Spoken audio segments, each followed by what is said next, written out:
आज मी पास्ता बनवत आहे। नमस्कार, विमलच्या किचनमध्ये तुमचं सर्वांचं खूप खूप स्वागत आहे। पाणी गरम करायला ठेवलेलं आहे। इथं मी 2 चम्मच तेल टाकलेलं आहे। पास्ता एक दुसऱ्याला चिपकत नाही। आणि इथं 1 चम्मच नमक टाकत आहे। नमक टाकल्यामुळे पास्त्याला चांगलं नमक लागलं जाते। पाणी उकळल्याच्या नंतर इथं हे 400 ग्राम पास्ता आहे। थोडा जाड वाणाचा हे पास्ता आहे। पाणी उकळल्याच्या नंतरच आपल्याला हे पाण्यात टाकायचं आहे। त्याच्यानंतर चम्मचनं आपल्याला हलवून घ्यायचं आहे। चम्मचनं जर नाही हलवलं तर ते तळाला चिटकतं। त्याच्यामुळं 1-2 वेळेस सुरुवातीला हलवून घ्या।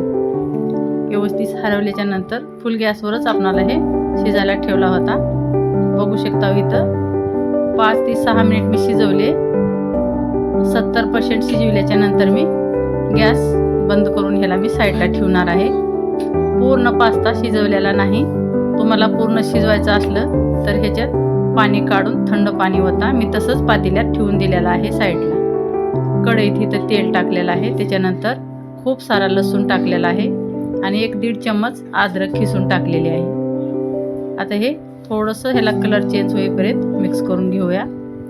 इथं तुम्हाला आपल्या आवडीप्रमाणे हिरवी मिरची टाकायची आहे। हिरव्या मिरच्या मी जास्त मोठ्या नाही तर 3 घेतलेल्या आहेत बारक्या।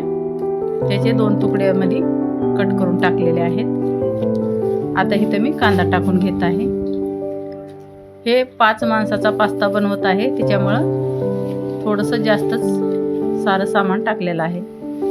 इथं 1 गाजर टाकलेला आहे पातळ कापून। गाजर पहिल्यासुरू टाकायचं, गाजर शिजायला थोडासा टाइम लागतो। मका उकडून घेतले आहे, नमक टाकून मका उकडून घेतले होते ते टाकलेले आहेत। व्यवस्थित ह्याला 2 मिनिटासाठी मिक्स करून घेतलेला आहे। आता इथं मी जसं जसं टाकत तसं तुम्हाला सांगते किती साहित्य घेतले। इथं 2 टमाटे घेतलेले आहेत बारीक कापून, 1 शिमला मिरची घेतलेली आहे, तेही दोन्ही एक वेळेसच टाकलेलं आहे।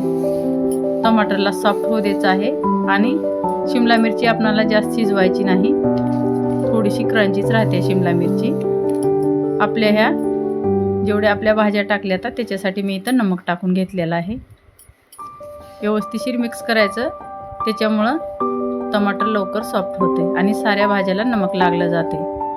इथं अर्धा चम्मच मी लाल तिखट टाकलेलं आहे आणि इथं आता मी थोडंसं हे सोया सॉस टाकलाय 1 ते 1.5 चम्मच।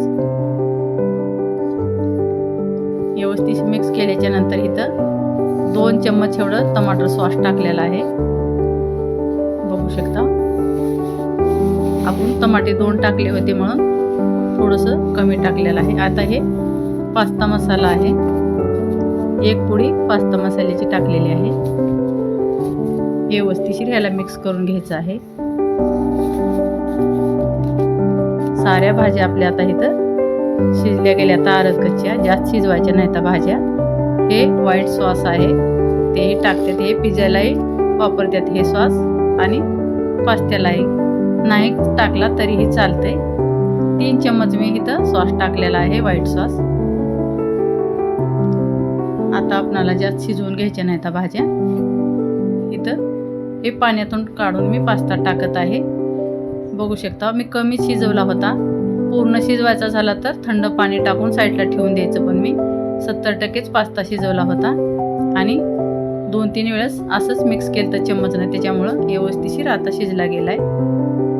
आणि एकदम कोरडा पास्ता नाही बनवला मी, थोडासा वलसरच ठेवलेला आहे। व्यवस्थित मिक्स करून आपला पास्ता बनवून तयार आहे। व्हिडिओ पसंत आला तर लाईक, शेअर आणि सबस्क्राईब जरूर करा। कमेंटमध्ये नक्की सांगा पास्त्याचा व्हिडिओ कसा वाटला।